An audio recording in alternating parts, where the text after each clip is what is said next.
조국 법무부 장관의 자택 컴퓨터에서 떼어낸 하드디스크가 2개가 아니라 4개인 것으로 확인됐습니다. 검찰은 이 가운데 아직 확보 못한 하드디스크 1개의 행방을 찾고 있습니다. 단독 취재 내용 집중 보도합니다. 조국 장관의 가족펀드 운용사가 인수한 업체가 전북도청의 지원비를 받는 과정에서 사업 내용을 부풀렸다는 의혹이 제기됐습니다. 현장 조사 때는 미국 전기차 업체 테슬라와 협업 중인 것으로 해놓고 실제로는 같은 이름의 체코회사와 계약을 맺은 겁니다. 단독 보도합니다. 황교안 자유한국당 대표가 조국 장관의 파면을 요구하며 청와대 분수 앞에서 삭발했습니다. 황 대표는 문재인 대통령에게 더 이상 국민의 뜻을 거스르지 말라고 경고했습니다. 박근혜 전 대통령이 어깨 수술을 받기 위해 서울 성모병원에 입원했습니다. 수영복을 입은 박 전 대통령은 안경을 쓰고 마스크로 얼굴을 가린 모습이었습니다. 김정은 위원장이 지난달 트럼프 대통령에게 평양 방문을 제안하는 비밀 친서를 보낸 사실이 뒤늦게 알려졌습니다. 북미 정상회담을 또 하자는 제안도 했습니다. 낮은 이자로 갈아탈 수 있는 서민형 안심전환 대출 신청이 오늘부터 시작됐습니다. 홈페이지에 접속자가 몰려 한때 대기자가 8만 명이 넘기도 했습니다. 여러분 안녕하십니까? 이른바 조국 가족펀드에 깊숙이 개입한 조국 법무장관의 오촌 조카 구속 여부가 곧 결정됩니다. 오늘의 첫 소식은 법원으로 취재기자 연결하면서 시작하겠습니다. 안보겸 기자. 자, 오늘 법정에서 조카 조 씨와 검찰이 아주 팽팽하게 맞섰다고요? 네, 3시간 가까이 진행된 법원의 구속영장 심사에서 조국 장관의 오촌 조카인 조 씨는 펀드 운용사인 코링크피의 투자와 설립 자체에 개입한 건 인정한 걸로 전해집니다. 하지만 자신이 무리를 일으켜 죄송하다면서도 자신은 억울한 부분이 있다고 강조하며 구속은 부당하다고 주장한 걸로 전해집니다. 하지만 검찰은 조 씨가 코링크의 실소유주로 운용사와 투자사에서 거액을 횡령하고 증거인멸을 지시한 범행의 주범이기 때문에 구속해야 한다고 맞섰습니다. 그제 새벽 밤에서 귀국해 검찰에 체포된 조 씨는 오늘 구치소 호송차를 타고 법원에 도착해 포토라인을 거치지 않고 법정으로 향했습니다. 조 씨의 구속 여부는 이르면 오늘 밤 늦게 결정될 걸로 보입니다. 네, 그런데 제 조카인 조 씨와 정경심 교수, 선임한 변호인이 겹친다면서요? 네, 조 씨의 변호는 조 장관의 아내죠. 정경심 동양대 교수의 변호를 맡은 법무법인 다전의 홍기채 변호사가 맡은 걸로 전해집니다. 사실상 조 씨와 정 교수가 한 몸으로 움직이고 있는 셈입니다. 일단 조 씨 구속 여부는 정 교수 수사와도 직결돼 있습니다. 펀드 자금의 비정상적인 흐름을 추적하면 정 교수가 펀드에 차명 투자했는지 또 투자처를 미리 알고 있었는지도 확인할 수 있기 때문입니다. 검찰은 조 씨가 펀드 투자사에서 받은 10억 3천만 원을 명동 사채시장에서 현금화한 뒤 정 교수에게 건넸는지도 수사하고 있습니다. 지금까지 서울중앙지법에서 전해드렸습니다. 네, 지금부터는 채널A가 단독 취재한 조국 법무장관 일가 수사 소식을 하나씩 소개하겠습니다. 그동안 부인 정경심 교수가 증권사 직원을 집으로 불러서 교체한 컴퓨터의 저장 장치는 2개였고 이 2개 모두 검찰에 제출된 것으로 보도됐었죠. 그런데 저희가 확인해보니 더 있었습니다. 자, 방배동 자택에는 컴퓨터 3대가 있었고 거기서 하드디스크를 4개 떼어냈던 것으로 확인됐습니다. 자, 그런데 검찰이 넘겨받은 하드디스크는 3개뿐. 그러니까 바꿔 말하면 아직 조국 장관 부부가 보관 중인 하드디스크가 1개 더 있다는 뜻입니다. 먼저 이동재 기자의 단독 보도입니다. 조국 법무부 장관은 그동안 방배동 자택 컴퓨터가 2대라고 말해왔습니다. 2대 있습니다. 제 서재에 있는 PC를 저희 공용으로 쓰고 있습니다. 하지만 검찰의 1차 압수수색 다음 날 조 장관의 자택에 불려가 하드디스크를 교체한 한국투자증권 직원 김모 씨는 컴퓨터가 석 대라고 검찰에 진술했습니다. 서재 등에 공용 컴퓨터 2대가 있고 조 장관의 아들이 사용하는 3번째 컴퓨터도 따로 있다는 겁니다. 교체한 하드디스크도 2개가 아니었습니다. 3번째 PC의 하드가 2개여서 하드디스크는 모두 4개였습니다. 그런데 검찰이 김 씨에게서 돌려받은 하드디스크는 3개뿐입니다. 정 교수의 연구실 컴퓨터 등을 모두 검찰에 제출했다던 조 장관의 말과 배치되는 대목입니다. 이것은 누가 봐도 증거인멸을 하려고 하는 시도밖에 인정이 되지 않습니다. 검찰에 이미 제출을 했습니다. 그건 확인해 보시면 쉽게 알고 아실 수 있습니다. 있겠습니다. 검찰은 정 교수가 나중에 다시 달아달라며 증권사 직원 김 씨에게 맡겼던 하드디스크 3개보다 정 교수가 보관하고 있을 것으로 보이는 1개의 핵심 증거가 담겼을 가능성에 주목하고 행방을 찾고 있습니다. 채널A 뉴스 이동재입니다. 네, 그동안 알려지기는 이 증권사 직원은 방배동 자택에서 하드디스크를 컴퓨터에서 떼어내고 그 자리에 새 것을 설치한 것으로 돼 있었죠. 그런데 확인해 보니 떼어내지는 않았던 것 같습니다. 정경심 교수는 이미 하드디스크 3개를 흔히 뽁뽁이라고 부르는 비닐에 포장을 해놓았고 이 증권사 직원은 그냥 받아오기만 했다는 겁니다. 이어서 권솔 기자의 단독 보도입니다. 조국 장관 일가의 자산관리인이었던 증권사 직원 김모 씨가 정경심 동양대 교수에게 건네받은 하드디스크는 당초 알려진 2개도 아니고 전부인 4개도 아닌 3개였습니다. 조 장관 아들 컴퓨터에 든 하드디스크 2개짜리 한 묶음과 가족 공용 컴퓨터 하드디스크 1개입니다. 정 교수가 김 씨에게 건넨 하드디스크는 일명 뽁뽁이라 불리는 에어캡을 둘러 포장한 상태였다고 검찰에 밝혔습니다. 하드디스크의 손상이나 파손을 막으려고 정 교수가 미리 포장재로 감싼 걸로 보입니다. 김 씨는 앞서 검찰 조사에서 정 교수가 하드디스크를 보관했다가 일이 마무리되면 돌려달라고 요청했다고 진술했습니다. 김 씨는 정 교수에게 받은 하드디스크를 자신이 다니는 스포츠센터 개인 사물함 안에 보관했습니다. 김씨라는 분은 계신데 컴퓨터를 뭐 여기 보관했던 게 어떤 문제가 있었던 건가요? 김 씨가 보관했던 하드디스크 3개를 닷새 전 이미 제출받은 검찰은 오늘도 김 씨를 다시 불러 하드 교체와 보관 과정 등을 조사했습니다. 채널A 뉴스 권솔입니다. 자, 이 증권사 직원 지난 5년 동안 조국 장관 가족의 재산을 관리했습니다. 그런 이 증권사 직원이 정경심 교수에게 불리한 짓을 하자 이 정 교수는 화가 단단히 난 것 같습니다. 증권사 직원에게 보안성이 좋다는 텔레그램 메시지를 보냈는데 어떻게 나한테 이럴 수 있느냐고 항변했습니다. 백승우 기자의 단독 보도입니다. 조국 법무부 장관의 취임식이 있던 날, 법무부 장관 오직 소명으로 일하겠습니다. 국민 위에 있는 법무부와 검찰은 없습니다. 부인인 정경심 동양대 교수는 지난 5년간 가족의 자산 관리를 맡아온 한국투자증권 직원 김모 씨에게 텔레그램 메시지를 보냈습니다. 비밀 대화 기능을 사용해 너가 왜 이러냐며 시작한 문자 메시지는 어떻게 너가 나한테 이럴 수 있냐는 말로 이어졌습니다. 김 씨가 검찰에서 정 교수의 동양대 연구실 컴퓨터를 빼돌린 정황과 조 장관 일가 자산운용 등에 대해 진술한 사실이 보도된 뒤였습니다. 정 교수의 텔레그램 메시지는 이후로도 계속됐습니다. 조 장관 부부의 방배동 자택 컴퓨터 하드디스크를 교체했고 당시 조 장관을 마주쳤다는 진술이 전해진 추석 연휴 기간에도 배신감을 토로하는 메시지들이 이어졌습니다.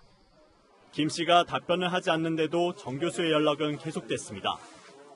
김 씨 측은 정 교수의 변호인으로 추정되는 사람들도 텔레그램을 통해 김 씨에게 연락이 왔다며 이런 사실까지 모두 검찰에 진술했다고 밝혔습니다.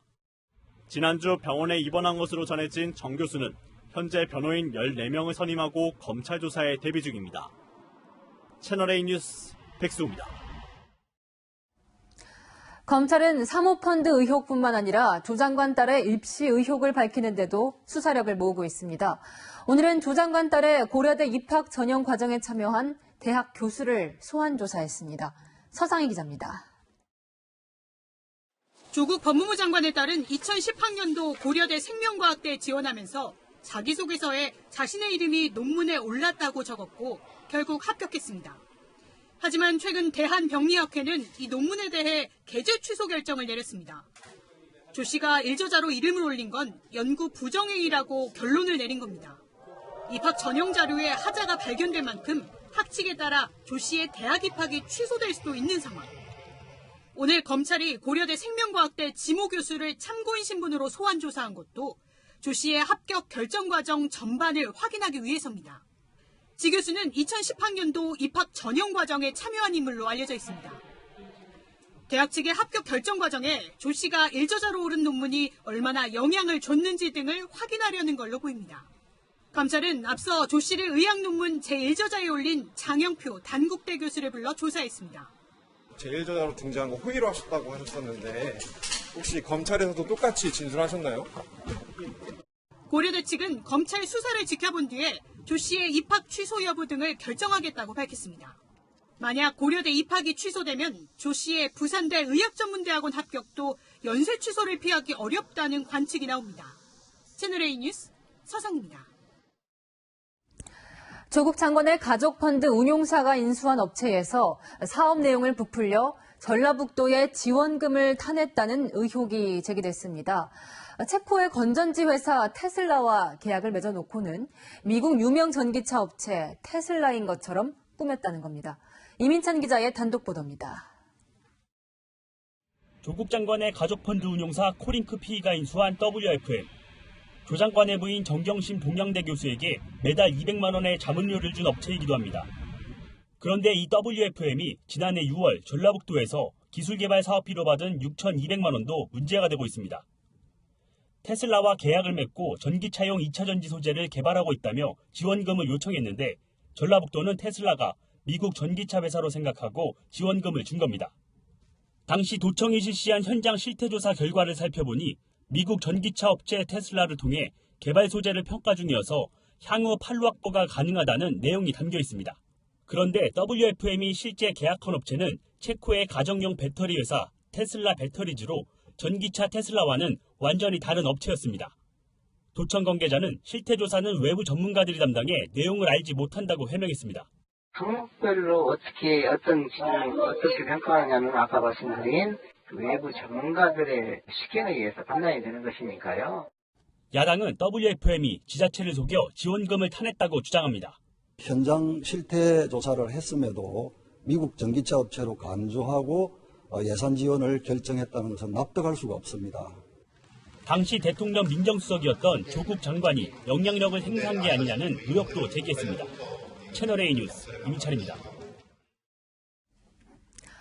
황교안 자유한국당 대표가 조국 법무부 장관의 파면을 요구하며 삭발을 했습니다. 야당 대표까지 삭발을 하자 문재인 대통령도 염려와 걱정의 뜻을 전했지만 조 장관의 거취에 대해선 언급하지 않았습니다. 황아람 기자입니다. 목에 수건을 두른 채 안경을 벗어 손에 쥐는 황교안 자유한국당 대표. 삭발을 시작하자 두 눈을 꼭 감고 비장한 표정을 짓습니다. 조국 장관의 사퇴를 촉구하며 삭발 승부수를 던진 겁니다. 조국에게 마지막 통첩을 보냅니다. 스스로 그 자리에서 내려와라. 야당 대표가 대정부 투쟁을 위해 단식을 한 적은 있지만 삭발을 한 건 이번이 처음입니다. 한국당 의원들과 지지자들은 청와대를 향해 규탄의 목소리를 높였습니다. 헌법자 장관 웬 말이냐? 조국은 당장 내려와라! 내려와라! 내려와라! 내려와라! 제1야당 대표가 삭발을 감행하자 문재인 대통령은 강기정 대통령 정무수석을 현장에 보내 염려와 걱정의 뜻을 전했습니다. 황 대표는 강 수석에게 조 장관의 파면을 거듭 요구했지만 문 대통령은 조 장관 거취에 대해선 특별한 언급이 없었던 것으로 전해졌습니다. 한국당은 황 대표 삭발을 동력 삼아 오는 21일까지 조 장관 사퇴 1000만인 서명운동에 나설 계획입니다. 여야가 조 장관의 국회 출석 문제로 정기국회 일정 조정 합의에 실패하면서 이번 주 예정됐던 교섭단체 대표 연설은 취소됐습니다. 채널A 뉴스 황아람입니다. 조국 법무부 장관의 고향 부산에서는 조국 파면 연대가 출범했습니다. 자유한국당과 바른미래당이 연대한 건데 보수 통합의 첫 단추가 될 수 있다는 관측도 나옵니다. 윤수민 기자입니다. 조로남불 위선 정권 부산에서 바로잡자! 바로잡자! 바로잡자! 바로잡자!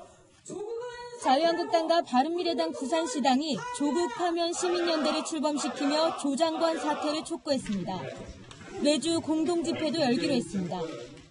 조국 법무장관 임명의 부당함에 뜻을 같이 하는 모든 정파와 시민, 사회단체들과 함께 파면의 그날까지 투쟁을 이어갈 것입니다. 황교안 한국당 대표가 제안한 반조국연대에 대해 손학규 바른미래당 대표가 반대했지만 의원들 차원에서 연대가 성사된 겁니다. 하지만 총선을 앞둔 통합행보는 아니라고 선을 그었습니다. 보수 연대가 출범한 것이 아니라 상식의 연대, 양심의 연대, 진실의 연대가 출범한 것입니다. 손 대표 측과 갈등을 빚고 있는 바른정당계 유승민 의원 역시 사안에 따라 한국당과 힘을 합친다는 입장을 밝힌 상황. 자유한국당이나 저희들이나 저는 이 문제에 대해서 생각이 같고 그렇다면 아까 말씀드렸듯이 협력 안 할 이유가 없다고 생각합니다. 바른정당계 인사들이 추석 때까지 당 지지율 10%가 안 되면 그만두겠다는 손 대표의 발언을 언급하며 사퇴를 압박하고 나선 터라 부산시당 간의 연대가 통합의 첫 시작이 될 거란 관측도 나옵니다.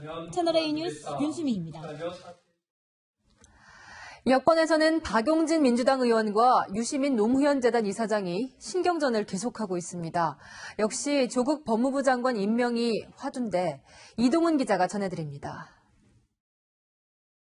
더불어민주당 박용진 의원이 자신을 겨냥한 유시민 이사장을 향해 뒤끝 장렬이라고 비판했습니다. 유시민 노무현 재단 이사장은 상당히 뒤끝이 있으세요. 뒤끝이다. 지난 이 일이 있었던 지 꽤 지났는데 굳이 저기 나가셔서 저렇게 뒤끝 장렬 발언을 하시고 또 보면은 거의 척척 박사세요. 두 사람의 설전은 지난달 29일 유 이사장이 조 장관 임명 반대 촛불 집회를 비판하면서 붙습니다. 박 의원이 유 이사장을 향해 오버하지 말라며 촛불 집회를 두둔하자 유 이사장이 박 의원을 향해 화딱지가 난다고 맞받은 것입니다. 자기 이미지 개선하는 데는 도움이 되지만 소속 정당의 입장을 정확히 대변해야 되는 국회의원으로서는 제가 그거보다 화딱지 났다고요. 유 이사장은 조 장관에 대한 여당 내 다른 목소리로 박 의원과 김혜영, 금태섭 의원을 지목했습니다. 김 의원은 조 장관을 비호하는 당을 공개회의석상에서 비판했습니다. 우리가 절대 선이다. 너희는 악이다. 그런데 절대 선이 존재합니까? 앞서 금태섭 의원은 인사청문회에서 조 장관 임명에 부정적 입장을 밝혔습니다. 채널A 뉴스 이동훈입니다. 네, 다음 소식입니다. 법무부는 검찰 수사가 언론에 공개되지 않도록 훈령을 바꾸고 있죠. 다만 그 첫 대상자가 조국 장관 가족일 수 있다는 점에서 논란이 큽니다. 그런데 정작 법무부는 열흘 전만 해도 그럴 뜻이 없었던 것으로 채널A 취재 결과가 드러났습니다. 그렇다면 열흘 전에 무슨 일이 있었던 걸까요? 박선영 기자가 단독 보도합니다. 법무부에서는 그 관련된 문제점들에 대한 대책을 세우기 위해서 개선책을 마련을 했습니다. 관련 기관의 의견 조회 중인데 수사 상황이 언론에 알려지는 것을 차단하겠다며 공보 준칙을 선보겠다던 법무부. 법무부 장관의 발언을 전해들은 경찰 측은 논의를 제안했습니다. 경찰청은 법무부 장차관이 개선 논의 필요성을 말하고 내부안을 검토한다고 하니 경찰과도 논의하자고 했지만 외부에서 논의할 사항이 아니라는 담당 검사의 답변이 돌아왔습니다. 앞서 경찰청은 지난 6월부터 공보 준칙을 정하자며 법무부와 검찰에 공문을 보냈습니다. 각각 2건과 3건의 공문을 받은 법무부와 검찰은 어떤 답도 내놓지 않았습니다. 그동안 법무부 측은 인사처리다, 아직 논의할 단계가 아니라며 답을 미룬 것으로 알려졌습니다. 공보 준칙을 논의할 때가 아니라던 법무부가 열흘 만인 추석 연휴 기간 급히 개정을 추진 중이라고 알려지면서 결국 조국 장관 수사를 숨기려는 것 아니냐는 비판이 제기됩니다. 모레 조 장관이 참석한 가운데 법무부와 더불어민주당이 피의 사실 공표를 제한하는 방안 등을 놓고 당정 협의를 갖기로 했습니다. 채널A 뉴스 박선영입니다. 네, 국민의 알 권리와 충돌을 빚어온 현행법상 피의 사실 공표죄를 두고도 조국 법무장관은 과거에 자신의 견해를 밝힌 바 있습니다. 내용을 살펴봤더니 그가 쓴 어제의 글은 오늘의 조국 장관에게 이번에도 부메랑입니다. 보도에 김철중 기자입니다. 조국 법무부 장관은 인사청문회에서 피의 사실 공표를 문제 삼았습니다. 벌칙 규정이 없는 것으로 알고 있습니다. 벌칙 규정을 추가해서 그 기범력을 높여야 한다고 생각합니다. 하지만 과거에는 말이 달랐습니다. 지난 2012년 대선을 앞두고 당시 박근혜 캠프에서 국정원 댓글 사건에 대한 수사 내용 공표를 문제 삼자 이를 비판하는 글을 SNS에 올렸습니다.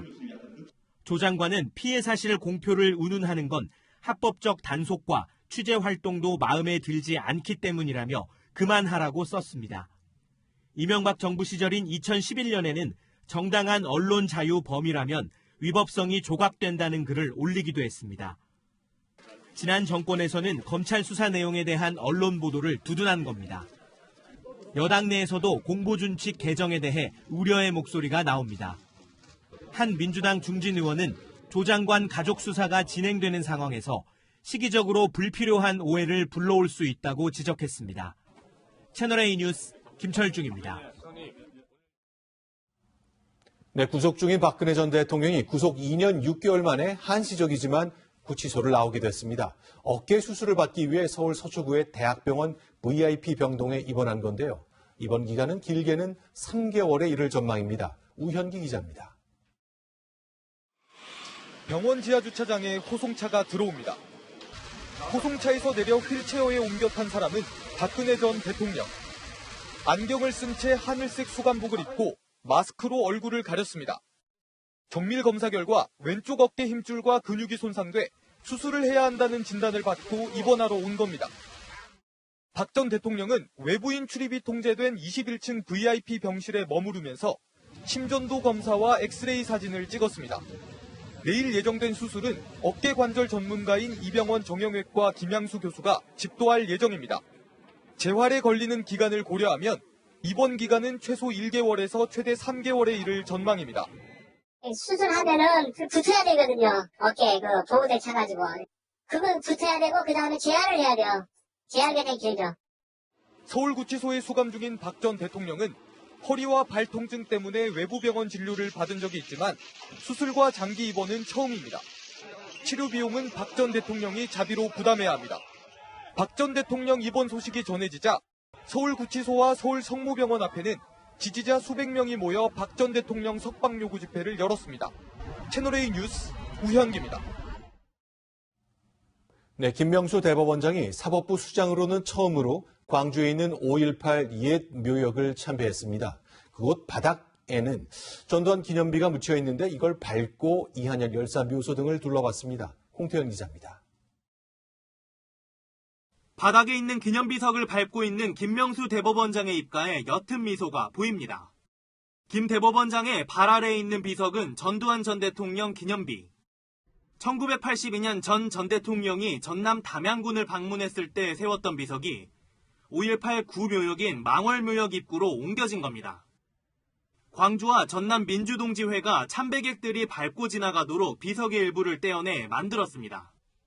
망월묘역을 찾은 김 대법원장은 이한열, 최헌열 열사와 영화 택시운전사에도 등장했던 독일 언론인 위르겐 힌츠페터 등의 묘지를 참배했습니다. 김 대법원장은 민주주의를 생각하면 광주가 떠오른다며 공식 행사가 열리는 5.18 국립묘지가 아닌 옛 묘역을 방문한 이유라고 설명했습니다. 방명록에는 민족과 민주주의를 위한 헌신과 희생을 잊지 않겠다는 글을 남겼습니다. 김 대법원장은 묘역을 참배한 뒤 전남대학교에서 로스쿨 학생을 대상으로 특강을 진행했습니다. 채널A 뉴스 공태현입니다. 서울 도심 한복판에 북한 인공기와 김일성, 김정일 부자의 사진을 내걸어 논란이 됐던 음식점. 결국 문제가 된 장식들을 자진 철거했습니다. 국가보안법 위반이라는 지적도 있었는데 사법 처리 여부는 최수연 기자가 전해드립니다. 건물 외벽에 걸려있는 액자 속이 텅 비어 있습니다. 어제까지만 해도 김일성, 김정일 부자의 사진이 걸려 있었던 액자입니다. 사진 및 벽면에 붙어있던 북한 인공기도 철거해 경찰 관계자가 들고 나옵니다. 개업 준비 도중 식당 외관 장식이 북한을 찬양했다는 논란이 일자 결국 오늘 아침 사진과 인공기를 철거한 겁니다. 식당 인테리어를 맡았던 업체 측은 평양식 음식을 파는 특성을 강조하려다 실수를 했다고 해명했습니다. 북한에 이제 이런 거 있는 그대로 이렇게 살리다 보니까 사진도 붙이고 이렇게 북한 컨셉으로 가다가 이제 저희가 좀 과도하게 오버가 된 거죠, 저희가. 식당 주인도 경찰 면담에서 자신도 문제가 있다고 생각해 추석 연휴 전 교체 지시를 했다고 진술한 걸로 전해졌습니다. 업주분들도 바꿔야 될 것 같다. 이렇게 얘기를 해가지고 연휴니까 시공하시는 분들 시공을 못하니까 일단 다 냅둔 거예요.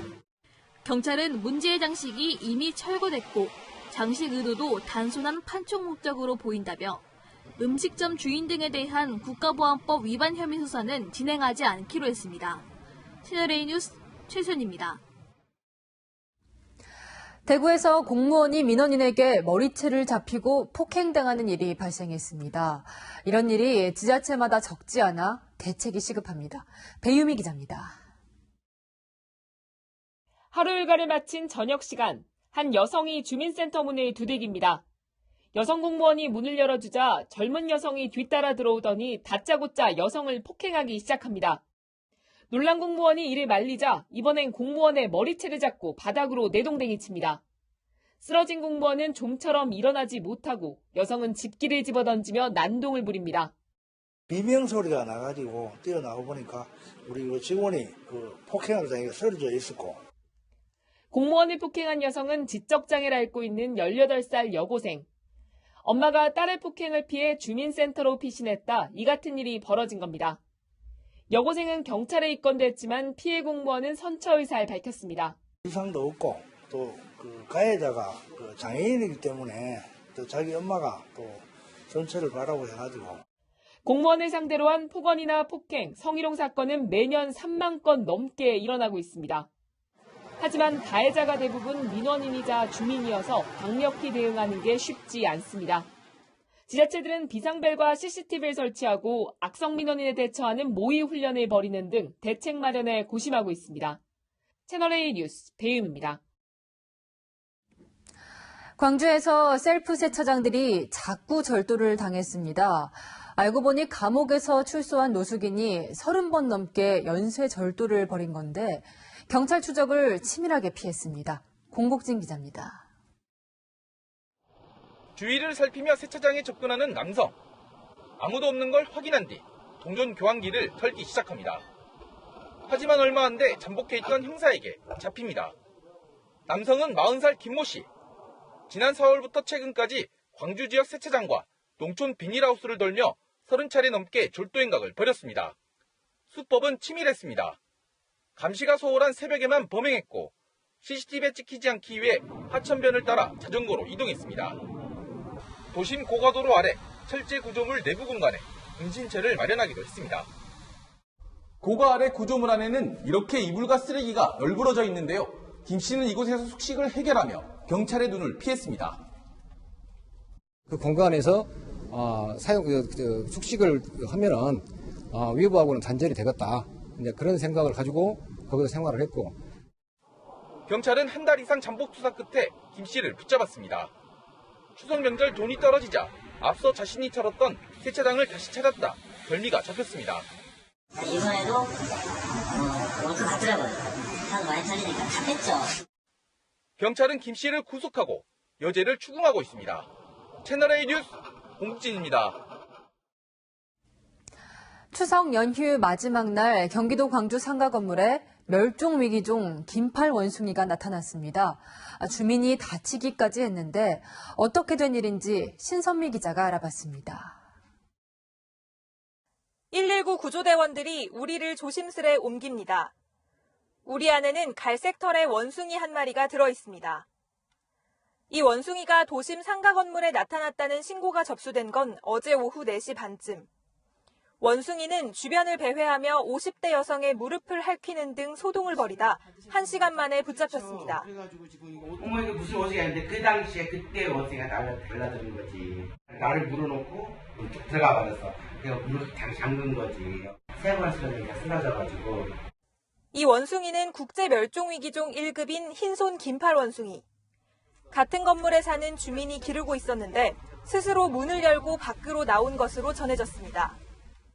경찰과 소방당국은 이 원숭이를 인근 동물원에 인계했습니다. 또 해당 해당 주민이 거래가 금지된 멸종위기 동물을 어떻게 구했는지 조사할 방침입니다. 채널A 뉴스 신선미입니다. 네, 전 남편 살해 혐의로 구속된 고유정이 오늘 법정에서 흐느꼈습니다. 재판이 시작되자마자 말할 기회를 달라고 했지만 재판부는 허락하지 않았습니다. 정현우 기자입니다.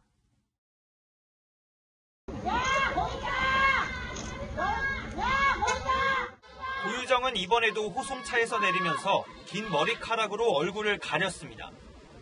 하지만 언론사 카메라와 시민들이 볼 수 없는 곳에서 슬며시 고개를 들기도 했습니다. 고유정의 달라진 모습은 법정에서도 이어졌습니다. 고유정 측 변호인은 재판이 시작되자마자 고유정이 직접 말할 시간을 요구했습니다. 하지만 재판부는 변호인이 출력해온 글을 고유정이 그대로 읽는 건 허락할 수 없다고 거부했습니다. 변호사의 변론과 차이가 없다는 겁니다. 그러자 고유정이 입을 열었습니다. 교도소에 컴퓨터가 없어 자신이 해준 말을 변호인이 정리한 것이라며 눈물을 흘렸습니다. 앞서 두 번의 공판에서 고유정은 거의 말을 하지 않았습니다. 재판부는 고유정에게 말할 내용을 자필로 적어오면 30일 열리는 다음 재판에서 진술 기회를 주기로 했습니다. 오늘 3차 공판에선 대검찰청 감정관 2명이 증인으로 나왔는데 검찰은 이들의 증언을 토대로 범행 현장 담요에서 전 남편의 혈흔과 졸피뎀 성분이 나왔다고 재확인했습니다. 졸피뎀이 나온 혈흔은 누구 것인지 알 수 없다는 고유정 측 주장을 반박한 겁니다. 이 사건에 있어서는 중요한 변곡점이었다고 생각합니다. 얼마나 거짓된 주장이었는지를 알 수 있는 재판이었다고 생각합니다. 반면 고유정 측 변호인은 재판 과정을 지켜봐달라며 말을 아낀 채 법원을 떠났습니다. 채널A 뉴스 정현우입니다. 홍콩 시위가 오늘로 100일을 맞았습니다. 처음에는 수만 명의 민주화 운동이었는데 반중 시위와 친중 시위로 충돌하며 홍콩이 쪼개지는 모양입니다. 정한희 기자입니다. 홍콩 구룡반도의 한 쇼핑몰. 반으로 갈라선 시민들이 서로에게 야유를 보냅니다. 중국 오성홍기를 들고 있는 친중국 시위대와 검은색 마스크를 쓴 반중국 시위대가 대치하고 있는 겁니다.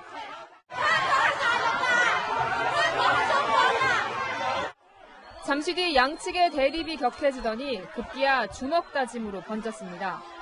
이어 양측이 서로 뒤엉키면서 몸싸움이 벌어졌고 일부는 우산과 깃대로 공격하는 등 쇼핑몰은 이내 아수라장이 됩니다. 이처럼 홍콩 도심에선 친중국과 반중국 시위대가 연일 충돌하고 있습니다. 집단 난투극은 밤낮 구분 없이 도심 길거리와 지하철 역사 등에서 벌어졌습니다. They just bring some chairs and to hit someone. Then some guys help me to push out. 심지어 파란색 옷을 입은 시위대는 한 시민을 집단 폭행하기도 했습니다. 일각에선 홍콩 경찰이 충돌 과정에서 반중 시위대만 강경 진압했다는 주장도 제기되고 있습니다. 이런 가운데 반중국 시위대는 행정장관 직선제 등이 받아들여질 때까지 시위를 이어간다는 계획입니다. 채널A 뉴스 정한입니다. 중국의 중학교에서 화장을 하고 등교하는 여학생들의 얼굴을 교사가 수건으로 박박 닦는 영상이 공개됐습니다. 인권 침해라는 여론이 들끓고 있습니다. 베이징에서 권우혁 특파원입니다. 새학기를 맞은 여중생들이 교문 앞에 줄지어 서 있습니다. 한 교사가 화장을 한 학생들만 골라 세우더니 수건을 문질러 직접 화장을 지웁니다.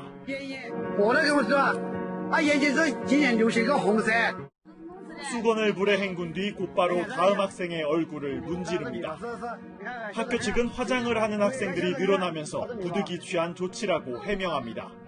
天急，所以他出现了换浓妆，而且一个学生他不只是一个学生，是一个学生带动一波学生。 연학 분위기 조성을 위해 스마트폰을 아예 못 쓰게 하는 학교도 늘었습니다. 하지만 통제가 쉽지 않자 적발시 아예 스마트폰을 부수는 학교까지 생겼습니다. 可是尤其我们一天天给学生保管手机，那不如我们采取断然的措施，学生再不拿这个手机，反而了。 중국 SNS에는 학생들이 스스로 스마트폰을 망가뜨리게 하는 영상부터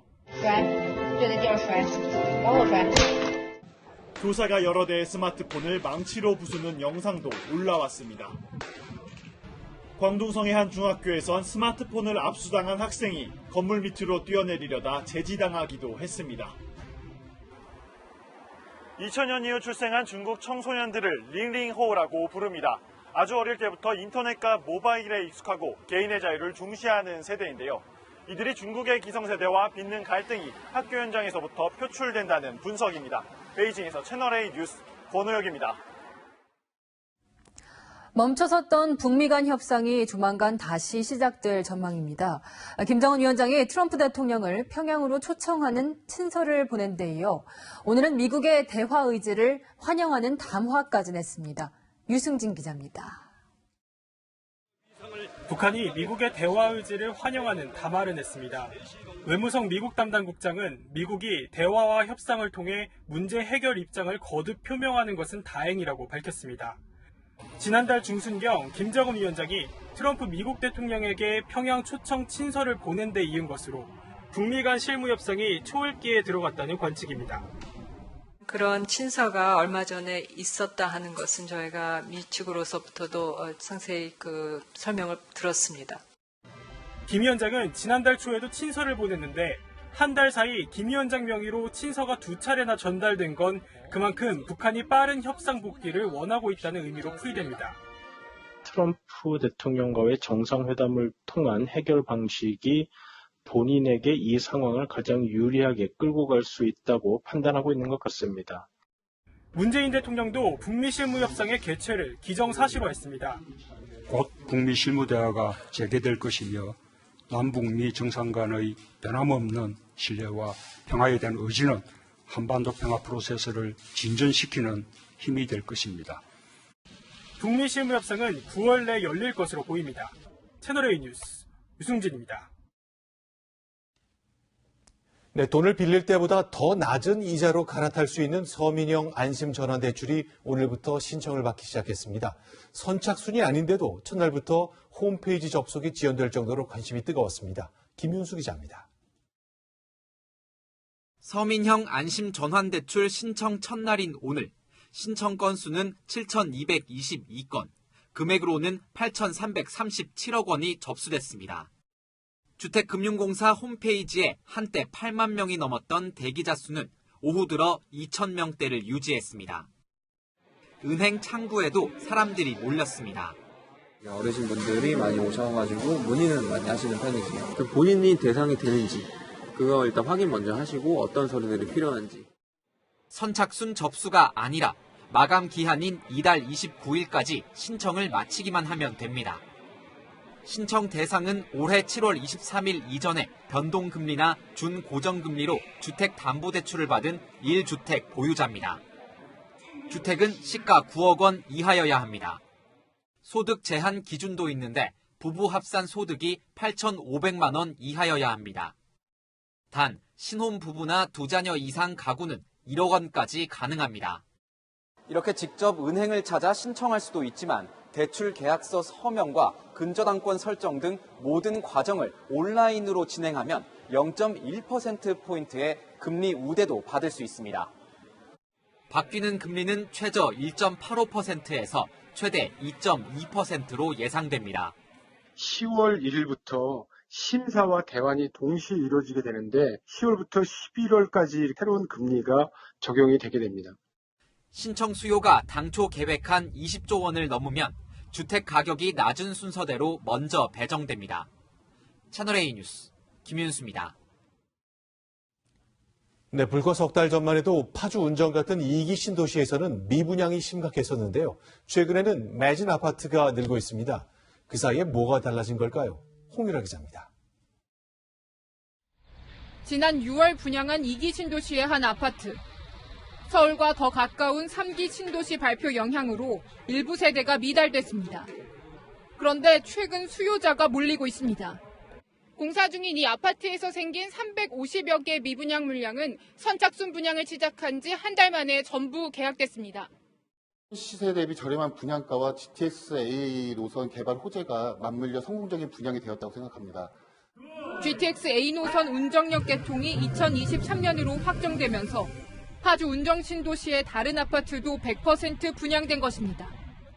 심지어 미분양 관리 지역인 인천 검단 신도시에도 인천 도시철도 2호선 연장 등 교통 호재로 인해 분양 흥풍이 불고 있습니다.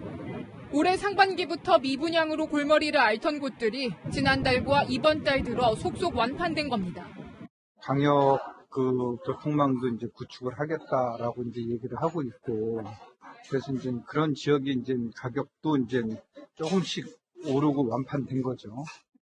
일각에선 민간택지 분양가 상한제 발표로 수도권의 아파트 공급이 부족해질 것이라는 전망 때문이라는 분석도 나옵니다. 채널A 뉴스 홍미라입니다.